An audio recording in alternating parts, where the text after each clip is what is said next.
Olá! Você sabia que o clonazepam, mais conhecido como Rivotril, é o segundo medicamento mais consumido no Brasil? Esse remédio utilizado no tratamento dos vários tipos de distúrbios mentais, como ansiedade, transtorno bipolar e síndrome do pânico, é íntimo da maioria das famílias brasileiras. Todos nós conhecemos alguém que sofre de fobia, toque ou até mesmo alguma dependência química, como vício em cigarro e álcool. Grande parte das mulheres e adolescentes sofrem de bulimia, anorexia e os pais não sabem o que fazer. Para a maioria dos brasileiros, o postinho de saúde é o único caminho e, com sorte, o Centro de Atenção Psicossocial, o bem conhecido CAPS, é a solução mais próxima e acessível. O fato é que o consumo excessivo de Rivotril não é a causa do problema, mas sim o sintoma de um país doente, cansado, estafado, depressivo e estressado. Saúde mental é um problema social gravíssimo no país. É claro que a pandemia piorou ainda mais esse cenário de escassez de atendimento clínico. E é isso que nós vamos falar no programa de hoje. Eu recebo Luciana Barrancos, advogada pela FGV de São Paulo, com MBA pela Universidade de Stanford, na Califórnia. Ela passou por instituições como o Banco Mundial e hoje é diretora do Instituto Cactus em São Paulo, uma das principais organizações do Brasil que visa obter fomento e promover políticas públicas na promoção da saúde mental. Olá, Luciana, seja bem-vinda ao nosso programa. Muito obrigada por sua disposição em falar de um tema tão importante para todos os brasileiros, saúde mental. Muito obrigada pelo convite e muito feliz em poder compartilhar aqui um pouco mais sobre esse debate tão importante. Luciana, eu li o seu currículo e vi que você fez Direito e Administração na FGV e também depois fez MBA em Stanford, nos Estados Unidos. Atualmente é diretora executiva do Instituto Cactus, uma organização filantrópica que financia iniciativas voltadas para ampliar informações sobre a saúde mental.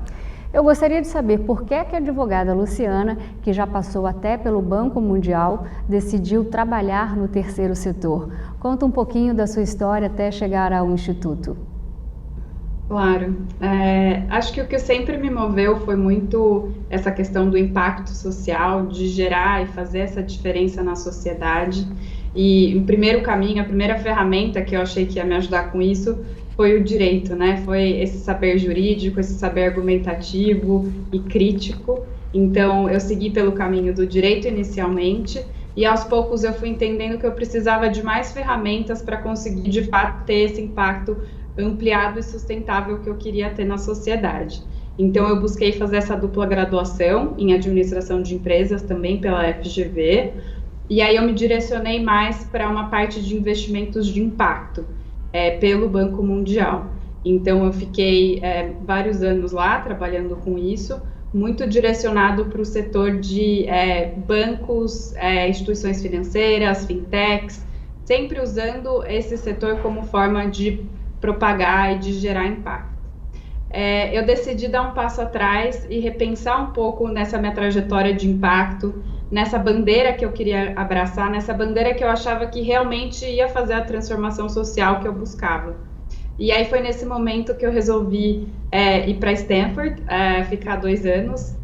Curiosamente, eu estou aqui de novo por um período, então é aqui, né, vir para cá fazer esse período, para repensar um pouco que caminhos e que ferramentas que eu precisava me aprofundar. E aí eu me dei conta que, na verdade, toda essa busca, eu já tinha encontrado a resposta dela na saúde mental, quando eu entendia que esse caminho, que antes era um caminho pessoal, de como que eu posso trazer mais presença, mais vida, mais propósito, mais significado, né? Dar um sentido para a minha jornada, era muito em saúde mental, mas era um caminho que até então era pessoal, era um caminho quase que um hobby. E aqui na Califórnia, no Vale do Silício, eu vi que tinha um caminho de impacto para não médicos, né? Então, acho que conseguir trazer o debate da saúde mental de forma estratégica, com o mindset, né? Com a cabeça de business, com a cabeça de direito, com a cabeça de trazer essa mudança estrutural, é uma lacuna, né? Era e é uma lacuna que a gente precisa trabalhar. E a saúde mental, ela permeia todos os campos de impacto social. ela parte sempre do indivíduo, a gente sempre está falando das pessoas, e a gente também está falando das pessoas quando a gente pensa em educação, em empregabilidade, em violências, em todos os outros temas e agendas sociais. Então foi um pouco esse o caminho, né, de ter esse insight de, meu Deus, acho que faz sentido olhar para isso como uma trajetória profissional também. Luciana, a saúde mental ela ganhou holofotes globais nesse cenário em que a população vive hoje, que é o isolamento social, home office e restrições de lazer. Mas mesmo antes da pandemia, o Brasil já liderava alguns rankings de transtornos mentais. Dados da Organização de Saúde, eles colocam o país na primeira posição de ansiedade, com mais de 18 milhões de pessoas sofrendo do problema. Esse número equivale a quase 10% da população brasileira. E tudo indica, claro, que em 2020, com a pandemia, esses índices tiveram um aumento significativo. Luciana, por que mesmo com esses dados tão alarmantes, ainda é um tabu falar sobre saúde mental aqui no Brasil? É um tabu, realmente, acho que é um tabu que não é só do Brasil, mas do mundo inteiro. Quando a gente pensa em saúde mental, ainda tem muito estigma em volta desse termo e desse tema. Eu acho que alguns conceitos sempre precisam ser esclarecidos, né? Então, essa associação, muitas vezes, né, de saúde mental com doença mental, ou saúde mental com transtorno mental. Há um tempo, né, a OMS e outros órgãos internacionais vem tentando desconstruir um pouco esse conceito para trazer outra ponta, né, a outra ponta do espectro, que é o bem-estar. Então, acho importante a gente dar esse passo atrás para trazer, né, saúde mental não só como ausência de doença, mas também podendo chegar a outro elo do espectro, mas também, de novo, não só como um objetivo de chegar no bem-estar pleno, na perfeição, porque isso também é tóxico, né? Então, acho que conseguir achar um lugar no meio do caminho para começar a falar, para quebrar essas barreiras e não ser só a polarização, né? Saúde mental ou é yoga, bem-estar, ou a saúde mental é só o louco esquizofrênico. Na verdade, saúde mental está em todos os lugares, é assunto de todas as pessoas. Então, conseguir desconstruir um pouco isso é importante nesse debate para a gente trabalhar essa questão dos transtornos, para a gente melhorar esses índices. E acho que outro ponto muito importante também para trazer, que é um ponto que no Instituto Cactus a gente fala bastante, é sobre a prevenção da saúde mental.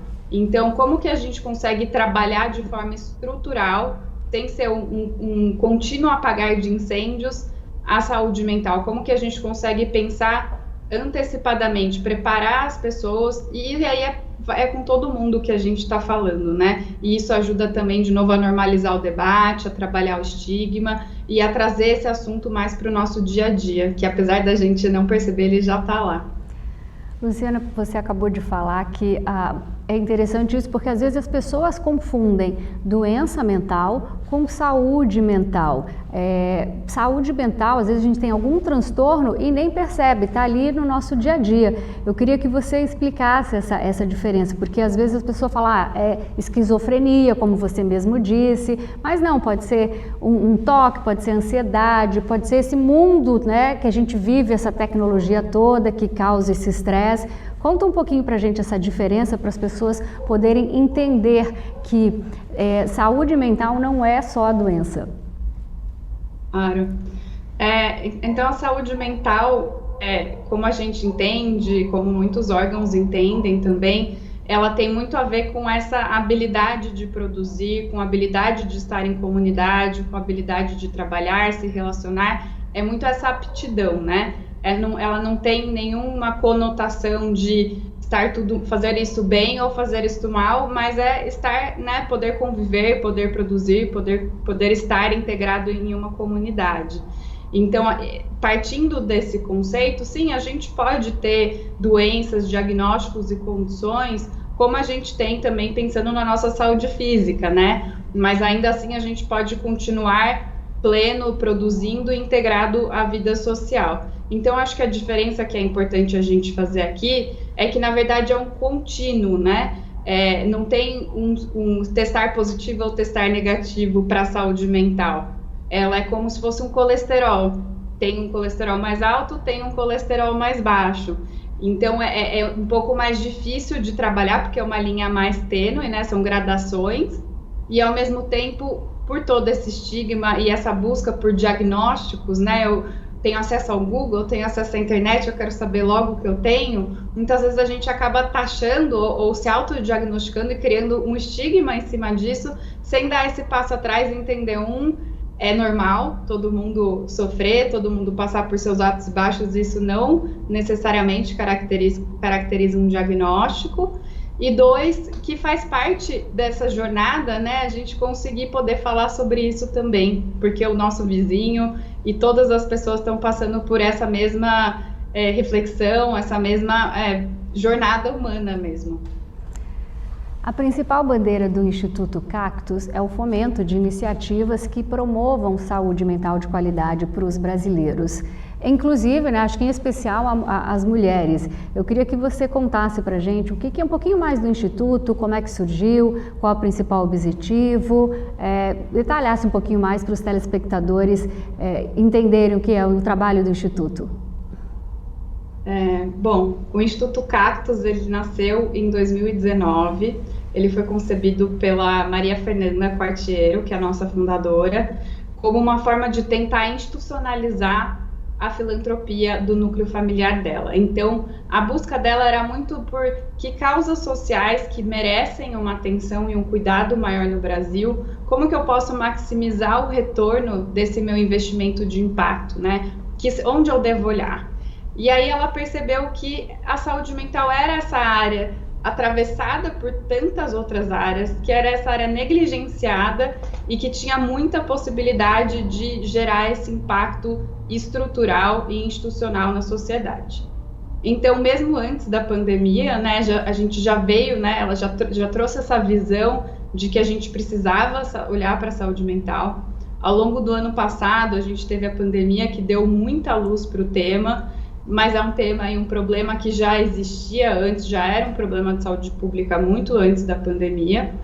E aí, ao longo do ano passado, então, a gente desenvolveu um estudo junto com o Instituto Veredas, que é basicamente um levantamento sobre o cenário da saúde mental hoje, no Brasil e no mundo. Por quê? Em saúde mental, diferente de outras áreas, a gente tem muito pouco dado, a gente tem muita pouca informação. E esse é justamente até um dos motivos pelos quais a gente tem tanto estigma, porque a gente não conhece, porque a gente não sabe falar, a gente não sabe o que é, a gente não sabe o que não é, e aí fica aquela coisa assim, eu dependo do médico, eu dependo do especialista, quando no fim do dia eu deveria ser protagonista da minha própria saúde mental. Então, tendo em conta toda essa noção, né, de falta de informação, de necessidade de mais dados, de necessidade de trazer, né, consolidar todos esses saberes em um documento só, a gente fez esse levantamento ao longo do ano passado inteiro, então ele acabou capturando a pandemia também, e ele foi muito uma varredura, né, um levantamento de fôlego para entender quais são caminhos possíveis de atuação nesse setor, quais são as principais lacunas de pesquisa, como são o histórico e as estruturas públicas quando a gente pensa em saúde mental no Brasil, e aí delineou todas essas estratégias. A partir desse relatório, a partir de conversas com centenas de stakeholders, né, pessoas do campo, e sempre pensando assim, desde o psicólogo até o psiquiatra, até o assistente social, a mãe, o professor, porque a saúde mental não está restrita a bolhas específicas, a gente tem que dialogar com todo mundo para ter esse entendimento completo. Então, tendo feito esse estudo, tendo feito essas conversas, essa pesquisa de campo, a gente construiu o Instituto pensando na prevenção e na promoção da saúde mental, então entendendo que a gente precisa dar esse passo atrás e olhar de forma estrutural e não ficar nesse contínuo apagar de incêndios, né? E a partir disso a gente delineou a estratégia com 2 pilares principais, um deles que é o de fomento e o outro que é o de advocacy. E aí eu posso contar um pouquinho mais dos dois? Tá. O pilar de fomento, a gente olha muito para o aqui e para o agora, num dos eixos. Então, principalmente olhando para os públicos prioritários que você mencionou, que a gente pode conversar um pouquinho sobre isso também, de mulheres e adolescentes. E aí tem toda uma razão por que a gente escolheu mulheres e adolescentes, mas a ideia aqui é pensar que ferramentas que a gente já tem, que intervenções que a gente já pode oferecer para essas pessoas, para esses públicos que a gente elegeu hoje, né, como prevenção e como promoção e como cuidado. De outro lado, no fomento, a gente também olha para o futuro, ou seja, no médio e longo prazo, o que estruturalmente precisa ser trabalhado para a saúde mental? O que falta de investimento, de um capital mais paciente, de mais tempo de maturação para o cenário ser diferente? E aqui a gente fala muito de capacitação, então recursos humanos de saúde mental. A gente não precisa ficar restrito a psicólogo e psiquiatra, a saúde mental pode ser muito mais capilarizada.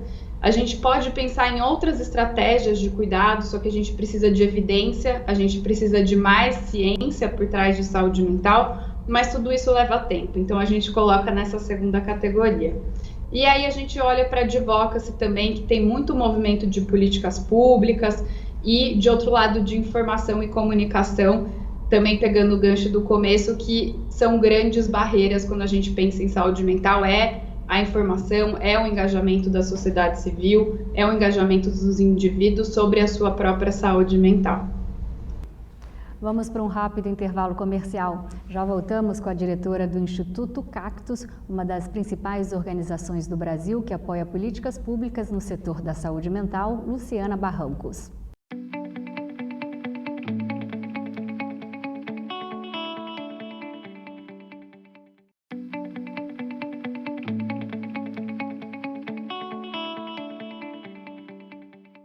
Estamos de volta com o programa Laura Campos Entrevista. Hoje o tema é saúde mental, um grande tabu no país, mas problema social extremamente grave. Luciana, a gente sabe que é muito difícil tratar doença mental aqui no Brasil. Por que isso acontece? Por que para o brasileiro simples é tão difícil ter um acesso a um diagnóstico seguro de alguma doença mental e ter o seu tratamento digno? Acho que uma grande barreira que a gente sempre enfrenta em saúde mental tem relação com o estigma. Então, e esse estigma ele vai em várias frentes, né? Ele existe em várias frentes. Tanto quando você pensa em você mesmo, né? Eu não vou buscar ajuda porque eu não acho que eu tenho alguma questão ou porque isso é mal visto. Da sociedade como um todo, então nas profissões, na escola, nas famílias, nas comunidades, não necessariamente é um tema aceito, não é um tema normalizado. Quando a gente pensa nos próprios cuidadores, muitas vezes não são pessoas que estão com esse olhar atento, com essa escuta atenta para o sofrimento. Então a gente tem vários níveis de barreiras de estigma que a gente precisa trabalhar. E muito disso a gente faz com informação, né? Então eu gosto muito de pegar esse gancho de informação, enfim, trazer de novo o estudo, que ele serve muito de base para isso, ele está disponível para download no site, eu acho que vale muito a pena as pessoas acessarem. Então, eu acho que tem essa questão do estigma, tem uma questão do acesso desigual, quando a gente pensa no serviço público de saúde, né? Hoje, 7 a cada 10 pessoas dependem do Sistema Único de Saúde como forma de cuidado, como ambiente para cuidar da sua saúde. Só que muitas vezes esses recursos estão distribuídos de forma desigual pelo território. Então, quando você olha para regiões mais do interior versus capitais, tanto em termos de equipamentos de saúde, quanto em termos de profissionais de saúde. Então, isso acaba gerando outra barreira de acesso quando a gente pensa na saúde mental. E acho que outra questão é também conseguir pensar na saúde mental de forma mais integrada. E o que eu quero dizer com isso, né? A saúde mental, ela é uma responsabilidade da assistência social, ela é uma responsabilidade da Secretaria da Mulher, ela é uma responsabilidade das escolas, das corporações, porque a saúde mental, a gente não consegue compartimentalizar ela numa caixinha e falar, ela só existe a hora que eu tô, naquela hora do psicólogo, naquela hora que eu fui no CAPS, ou naquela hora que eu resolvi falar dela. Ela está lá em todo momento. O que a gente precisa é reconhecer isso e trabalhar essa agenda compartilhada de forma mais estratégica, de forma mais institucionalizada. Então, conseguir trazer esse debate para a superfície, falar sobre isso e trazer para esses diferentes polos, ajudaria inclusive no estigma. Luciana, você falou muito sobre estigma, né? A estigmação é uma grande barreira para as pessoas que sofrem de transtornos mentais, porque os portadores de algum tipo de doença, eles são evitados, como você mesmo disse, por amigos, por família, são discriminados por colegas de escola, do trabalho.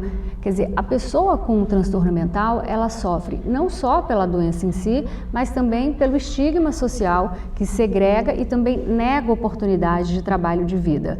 Como é que a gente faz para acabar com esse estereótipo, né, esse injusto estereótipo contra essas pessoas? Você tem acompanhado alguma iniciativa, principalmente no Instituto, que vise combater o preconceito e a discriminação contra esses pacientes?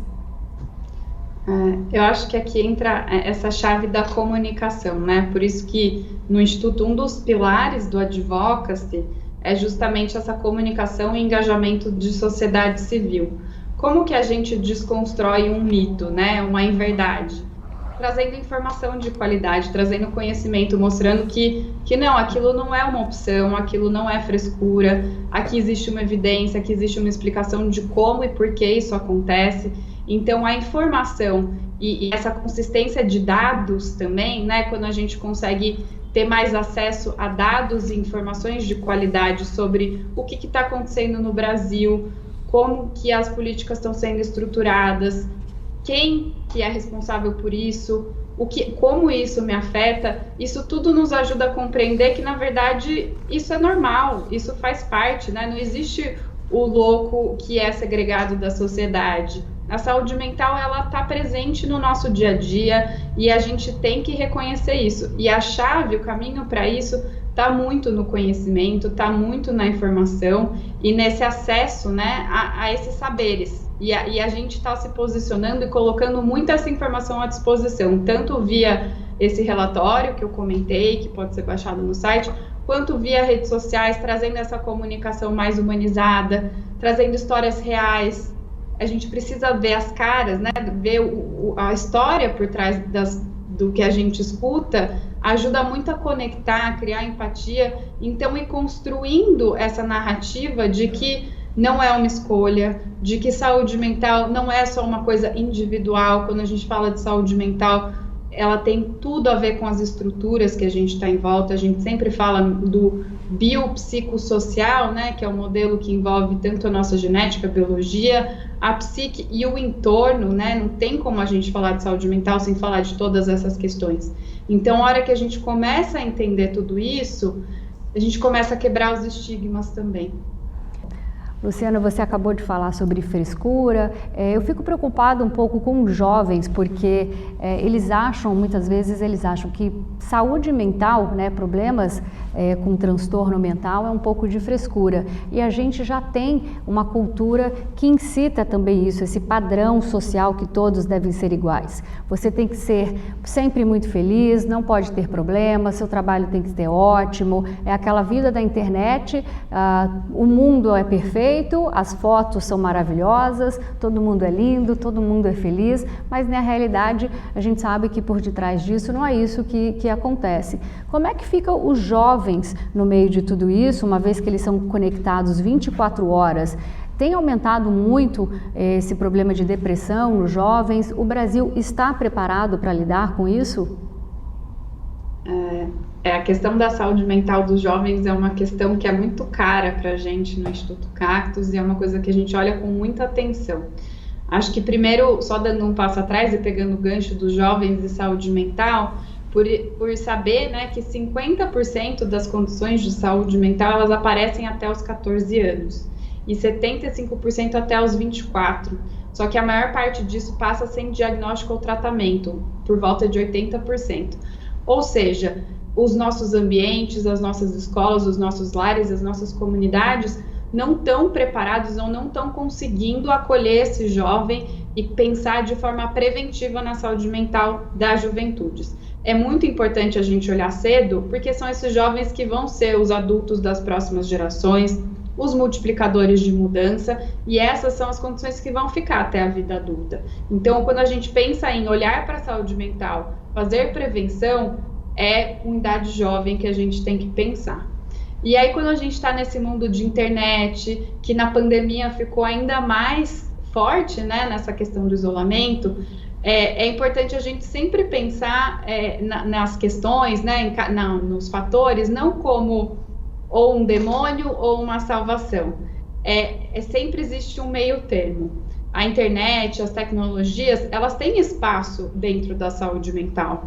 Elas nos permitem nos conectar quando a gente está numa situação de isolamento, elas permitem esse pertencimento, gerar esse pertencimento, a conexão, chegar a grupos de apoio, fazer pesquisas, mas tudo tem um limite. A gente tem que entender como e quando fazer o uso dessas redes e dessa internet pode ser prejudicial. Então, ter esse olhar atento para entender quando que eu estou usando a minha rede, o que essa rede está me gerando. Eu estou intencional, buscando um dado, uma informação que vai agregar para a minha vida? Ou eu estou só automaticamente descendo o meu feed e não sabendo mais o que eu estou fazendo e me afetando por tudo aquilo que está passando pela minha tela? Então, ter essa tomada de decisão consciente, entender o que está em jogo, sempre priorizar a vida, né, o mundo real versus o mundo virtual, é muito importante para a gente ter esse uso saudável das redes, né? As redes por si só não são boas ou ruins, elas podem ser boas e elas podem ser ruins, mas é muito importante a gente ter esse olhar extremamente cuidadoso. Então, numa pesquisa recente de juventudes e pandemia, com a escuta de jovens, ela trouxe o dado de que muitos jovens, quase 60% deles, estão tendo um uso prejudicial, uso nocivo das redes sociais. Então, sim, é um assunto que a gente precisa olhar, mas criando essas estruturas e esse uso que nos ajuda, né? Nos aproxima, nos conecta, nos informa, mas tudo tem seu limite, sua dosagem e uma forma saudável de se fazer. Luciana, ainda um pouquinho sobre os jovens, a internet remoldou a maneira de se relacionar ao redor do mundo. E claro, nossos jovens e adolescentes, como nós já acabamos de falar, eles estão conectados 24 horas por dia, especialmente nas mídias sociais e principalmente na pandemia, né? Mas é muito comum a gente ver postagem, eles se expressam muito na mídia social, indicando tristeza, melancolia. Com toda essa superconectividade, a gente pode considerar que as redes sociais podem ser um veículo de comunicação que os jovens usam, dizendo que precisam de ajuda? Sim, ainda tem pouca evidência sobre isso. Mas tem achados e hipóteses de que, principalmente através de pesquisas qualitativas, que mostram que as redes sociais e a tecnologia podem ser bons aliados da saúde mental por algumas razões. Primeiro, porque ela pode garantir o anonimato, então os jovens muitas vezes se sentem mais confortáveis falando do conforto da sua casa ou de um lugar privado, sem se identificar. Então, isso é um ponto positivo. Outro ponto que pode ser um fator de proteção tem relação ao acesso, que, como a gente já falou, o acesso muitas vezes é desigual, muitas vezes não tem um terapeuta onde eu moro, não tem um cuidado, não tem um CAPS. O que eu faço? A rede ajuda a conectar as pessoas. Por outro lado, a rede social e a internet também podem ser interessantes na perspectiva de saúde mental, e muitos jovens relatam se sentirem mais à vontade nessa troca, por você poder escrever. Quando você escreve, é também uma forma de você digerir, repensar os seus pensamentos, entender um pouco, colocar em palavras o que está se passando. Então, por esses aspectos, pode ser positivo usar a rede social, usar a tecnologia como um aliado da saúde mental, mas sempre com alguns cuidados, né, para que não se torne excessivo, para que não substituam as trocas presenciais. Então, a gente sempre olha para tecnologia aliada a algum tipo de troca humana, ainda que seja por trás da tela. E, por fim, também trazer um ponto que é muito relevante, que o acesso à internet, o acesso ao celular, ele é desigual também. Então, nem todo mundo pode acessar a tecnologia da mesma forma e se fazer valer dela para esse tipo de acesso e de cuidado. Então, sempre pensar nisso quando a gente pensar em soluções e políticas públicas que queiram endereçar os jovens nos seus diversos contextos sociais. Luciana, você falou que os jovens até 14 anos, né, eles muitas vezes não são diagnosticados. Então essa é a minha dúvida, porque muitas vezes a criança também pode apresentar algum problema de saúde mental, mas por ela ser muito criança, às vezes ela não consegue se expressar. Diferentemente do adulto, a criança não consegue colocar para fora o que ela está sentindo e tornando muito difícil ser detectado algum tipo de problema. O que você sugeriria indicar para os pais? Como é que os pais podem fazer esse diagnóstico, pelo menos tentar ajudar o filho, ver se tem alguma coisa diferente? É importante aqui a gente ter essa incorporação, essa integração da saúde mental para todo mundo, né? Então, a gente não precisa de um batalhão de psicólogos e psiquiatras, a gente precisa de gente atenta ao ser humano, escutando, né? Atenta ao sofrimento, sabendo ler, sabendo escutar, sabendo perceber mudanças de comportamentos. Então, se você era uma criança que falava bastante, passou a ficar mais quieta, o que pode ter acontecido, formas de higiene de sono que podem mudar, alimentação, os hábitos vão mudando. Então, todos esses pequenos, né, detalhes, eles vão mostrando que talvez tenha alguma questão para se observar. Mas acho que aqui tem alguns pontos importantes, né? Primeiro, não achar que tudo é um diagnóstico de saúde mental, entender que isso faz parte também. Segundo, não ter essa visão do aborrecente, a criança problema. Muitas vezes a gente só precisa dar a mão e falar, tá tudo bem, quer conversar, que mais que a gente pode fazer por você, como que você está se sentindo.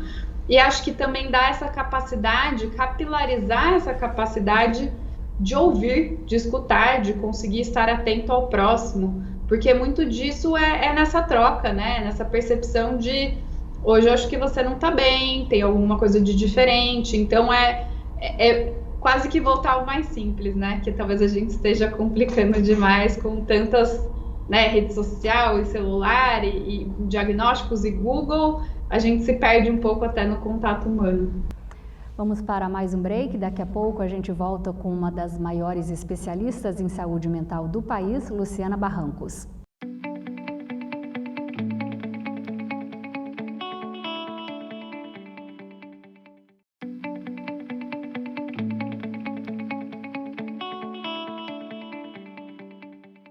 Voltamos com o programa Laura Campos Entrevista e hoje eu estou conversando com a advogada e também diretora do Instituto Cactus, Luciana Barrancos. Luciana, um fato que acontece na nossa sociedade é o preconceito com quem sofre algum tipo de doença mental. Nós falamos um pouquinho sobre estigma, né? Mas essa atitude de preconceito foi marcante num reality show aqui do Brasil, onde os participantes eles rotulavam os outros integrantes do programa como loucos, insanos, desequilibrados. Mas, infelizmente, o que se vê na TV normalmente se vivencia na sociedade. Quais as consequências desse tipo de preconceito declarado ou até mesmo velado para os pacientes com algum tipo de doença? Esse preconceito influencia no debate sobre o desenho de políticas públicas de saúde mental? Acho que os efeitos do preconceito, do estigma são muitos, né? Desde os individuais, dos sociais. Quando a gente pensa também nas estruturas de cuidado, nas políticas de saúde, muitas vezes a gente está pensando em profissionais que têm suas próprias crenças, têm seus estigmas, que não necessariamente tiveram uma formação e uma capacitação com esse olhar atento ao próximo, né? Você pensa, por exemplo, numa pessoa que vai para atenção básica com queixas de dor no coração. Muitas vezes não existe um profissional na porta de entrada que vai estar atento para dizer, talvez essa dor no coração esteja relacionada à ansiedade, talvez esteja relacionada à depressão, talvez tenha algum sofrimento psíquico aqui que a gente precisa olhar. Mas muitas vezes, por a gente não falar disso, por a gente ter todo esse estigma e esse preconceito, a gente acaba nem abordando, a gente acaba nem acolhendo e nem cuidando. E acho que outro efeito também importante tem a ver com sistemas e planos de saúde, como você comentou, de políticas públicas, Então, muitos planos, muitos sistemas de saúde não necessariamente dão a mesma cobertura para a saúde mental quanto dão para a saúde física. Então, são muitos os desdobramentos, além de, muitas vezes, violência, bullying, o isolamento. E o isolamento, a gente sabe que a falta de convívio, ela é muito prejudicial à saúde. A falta de convívio social, a falta de redes de apoio, são fatores de risco para a saúde mental. Então, o estigma, ele é um fator que piora tanto o acesso quanto um quadro que já possa ter se instalado. Ainda falando sobre tabu e preconceito, há vários tabus em relação às doenças mentais aqui no Brasil. Coisa do tipo, quem vai em psicólogo é louco, doença mental é coisa de rico, né? Esse tipo de preconceito ainda é muito arraigado na sociedade brasileira.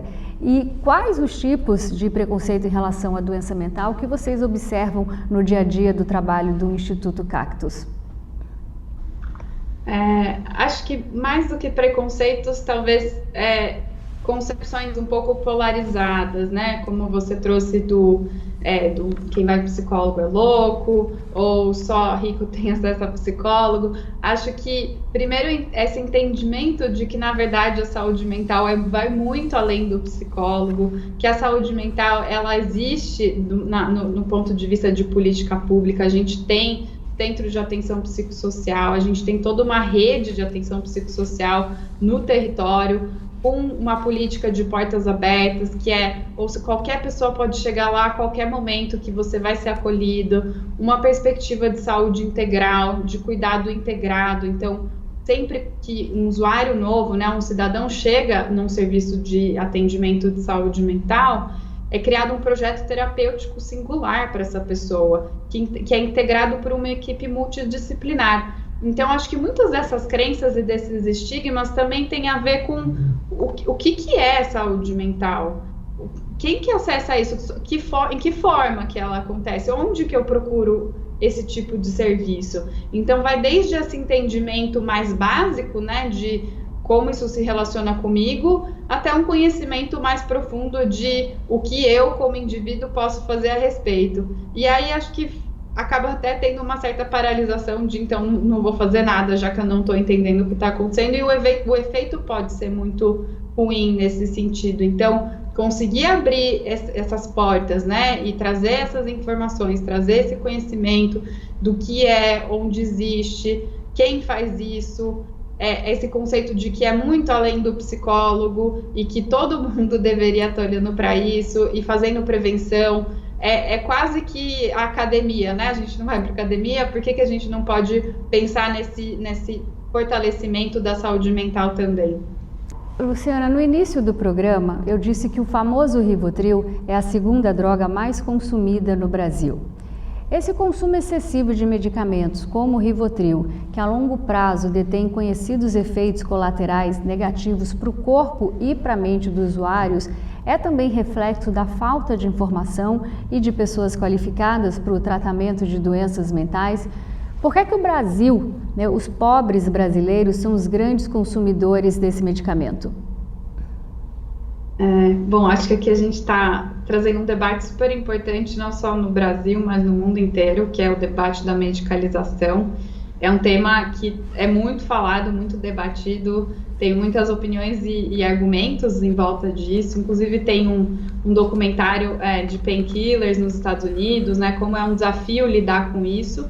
Então, acho que só dando um pano de fundo de que é uma discussão complexa e global.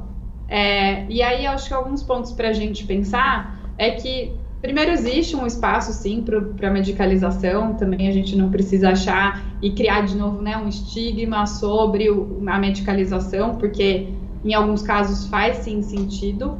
Mas é importante a gente olhar principalmente para estratégias de cuidado integral. Então, como que a gente pode pensar estruturalmente dentro da vida de um indivíduo naquele conceito de projeto terapêutico singular que eu estava comentando? Que outras esferas da vida precisam ser integradas? O que está gerando esse sofrimento psíquico? Como que a gente pode trabalhar isso? Está relacionado a violências? Como que a gente trabalha as violências? Como que a gente trabalha essa agenda compartilhada com outros setores. E acho que um outro ponto também importante para a gente trazer nesse tema é a questão da prevenção.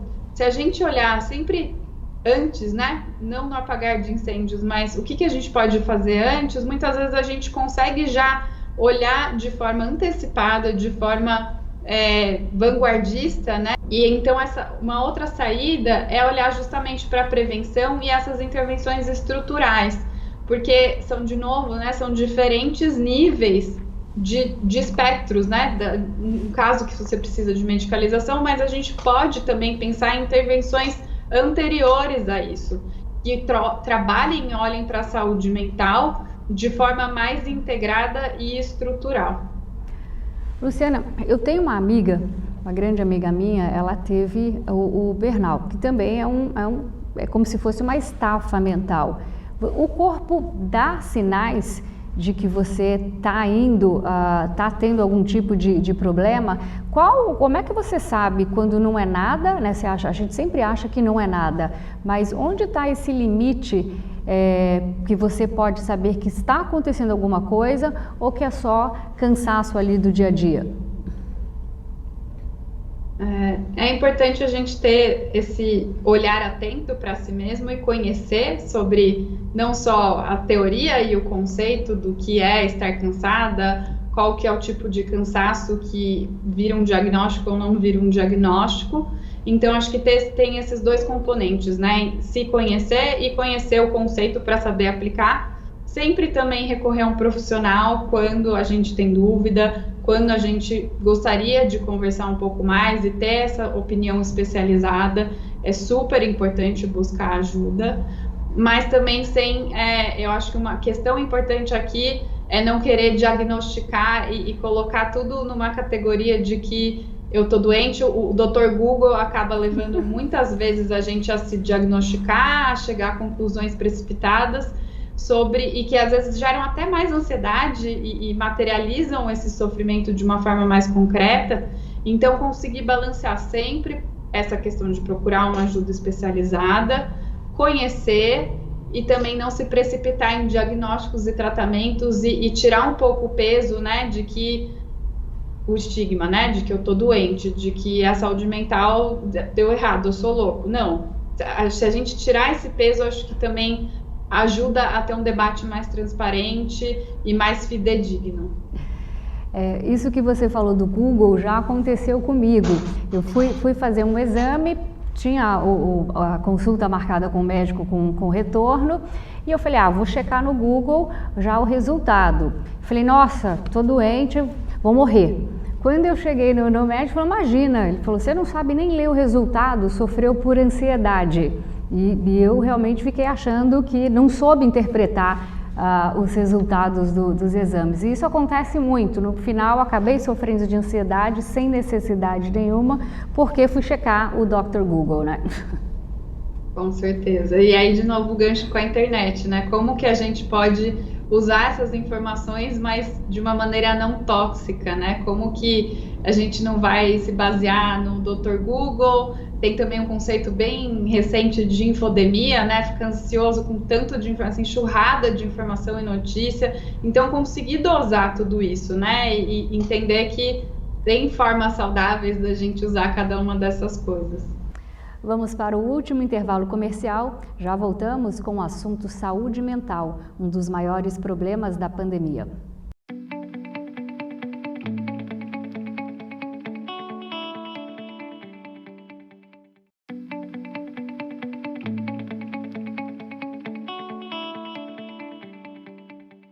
Estamos de volta com o programa Laura Campos Entrevista e aqui comigo a diretora do Instituto Cactus, organização filantrópica que incentiva informações sobre a saúde mental, Luciana Barrancos.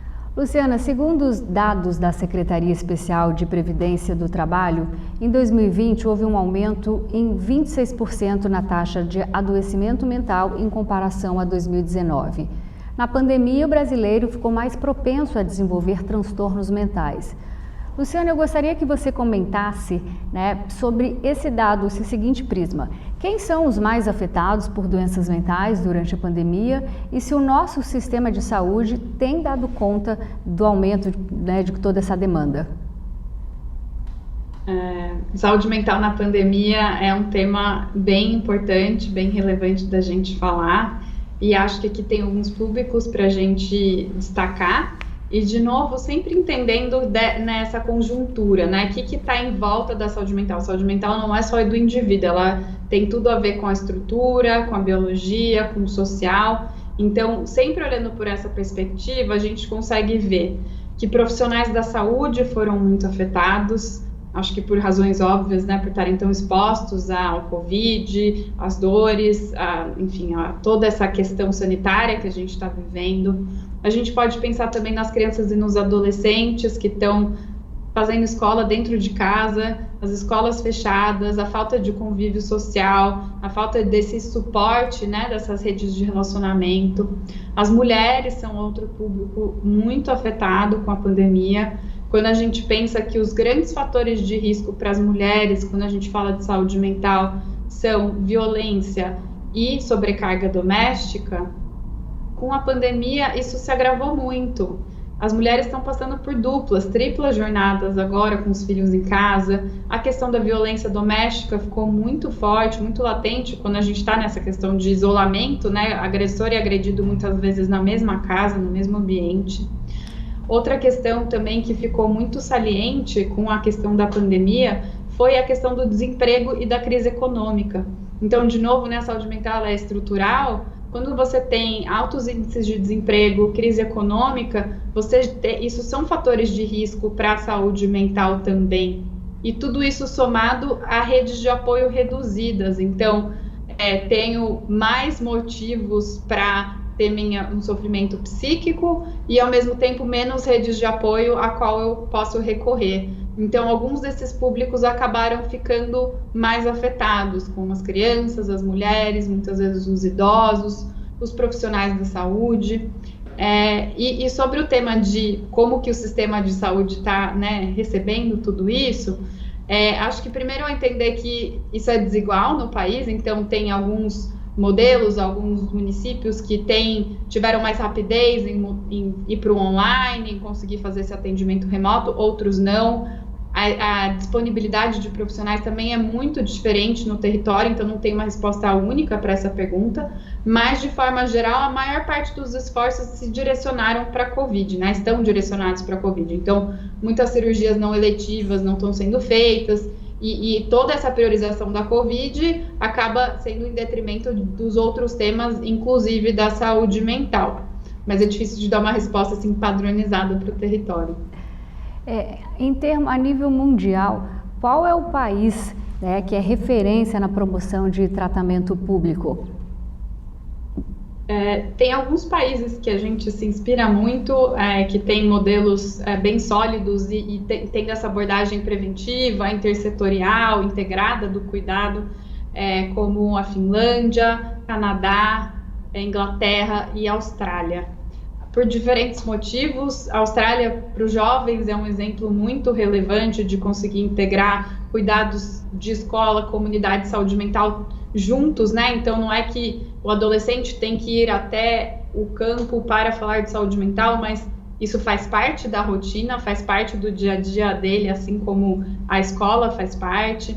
Então, tem exemplos bem legais de uso de dados indicadores. Então, como que o sistema público de saúde está usando o que está acontecendo, né, os dados do que está acontecendo ali para tomar melhores decisões, para alocar melhor os recursos, para definir melhor uma fila de atendimento. Então, essa pergunta de como que eu posso melhorar o atendimento de saúde mental na pandemia?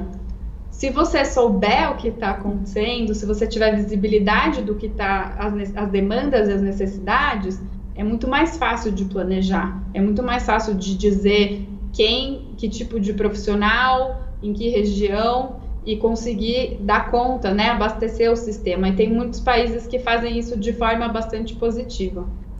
E quais são os principais, os maiores desafios do Brasil para promover acesso a um sistema de saúde mental digno, né, para toda a população?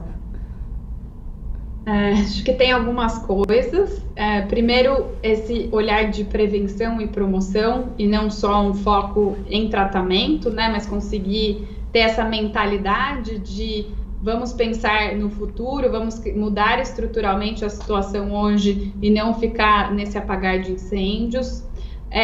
Ter olhares segmentados para a saúde mental. Então, no Instituto Cactus, a gente fala muito de que não é uma receita de bolo. Primeiro que não é uma receita de bolo para ninguém e muito menos uma receita de bolo única para todo mundo. Então, não tem como eu te dizer, é mentira, te dizer que é meditação que resolve para todo mundo, ou que é ir para psicólogo que resolve para todo mundo. Isso seria muito simplificado. Então, a gente precisa entender cada público, o que funciona, o que não funciona. O que funciona para o adolescente não necessariamente vai funcionar para o idoso. Para a mulher e para o homem também. Então, ter esses olhares segmentados também é muito importante quando a gente pensa em saúde mental pública. Outro aspecto que é muito importante é essa agenda compartilhada, né, que a gente estava falando. Então, entender que é uma responsabilidade de educação, da saúde, da assistência social, da cidadania, dos direitos humanos, das mulheres. Todo mundo tem que trabalhar em conjunto, né? A gente não está numa caixinha da saúde mental. A saúde mental, ela está espalhada. E as pessoas, as pastas, né, as pessoas precisam se articular em volta disso. E conseguir também trazer o debate de forma menos estigmatizada, mais normalizada, né? O que eu, como cidadão, posso fazer?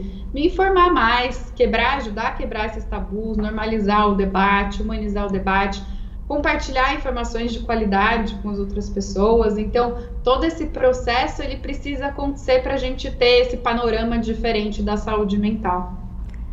Agora, e para você, Luciana Barrancos, qual é o sistema de saúde mental dos seus sonhos e também como é que pessoas comuns como eu podem se envolver na causa? Para mim, o que seria muito importante seria pensar em públicos prioritários. Então, quando a gente olha para a futura geração do nosso país, o que vai acontecer? Eu olharia para os adolescentes, sem sombra de dúvidas. Eu olharia para as mulheres, que são as nossas grandes cuidadoras, são a maioria quando a gente pensa em professores da educação básica, frente de atenção básica de saúde. São essas mulheres, esses adolescentes, os multiplicadores de mudança.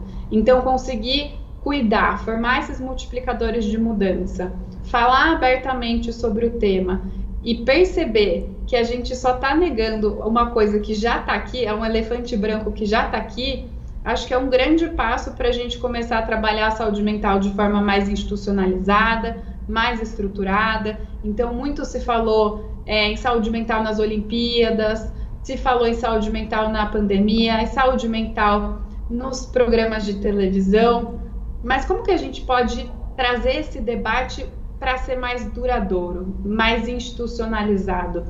Falar sobre ele e conseguir trazer à tona tudo isso que já está acontecendo, com dados, com indicadores, com informação de qualidade, pedindo políticas públicas, acompanhando o que está acontecendo. Então, acho que é uma série de coisas para a gente pensar, mas sempre com esse mote de que é inevitável e é urgente a gente falar sobre saúde mental, cada um no espaço que lhe cabe. Luciana, muito obrigada por compartilhar conosco o seu conhecimento e principalmente o seu propósito. Eu realmente fiquei encantada pelo trabalho de vocês, necessário trabalho, e eu espero que as esferas municipais, estadual e também federal, elas possam oferecer um tratamento adequado para todos aqueles que padecem de algum tipo de doença mental. Muito obrigada pela oportunidade de poder compartilhar aqui um pouquinho com vocês. E o relatório está à disposição no nosso site. A gente sempre traz nas redes sociais debates sobre internet, saúde mental, como a gente pode falar sobre isso, desmistificando muito do debate. Então, vamos junto. Eu acho que é uma causa de todo mundo essa. Lu, você só esqueceu de falar o site para a gente, qual é, quem quiser pesquisar, saber mais sobre o assunto, você acabou não falando aqui para a gente. www.institutocactus.org.br. E aí dá para baixar o estudo por lá, e as redes sociais estão também @Instituto Cactus, com TUS no final. Muito obrigada a você também que me acompanhou. Obrigada pela companhia. Continue ligado na programação da TBO, a TV que você se vê.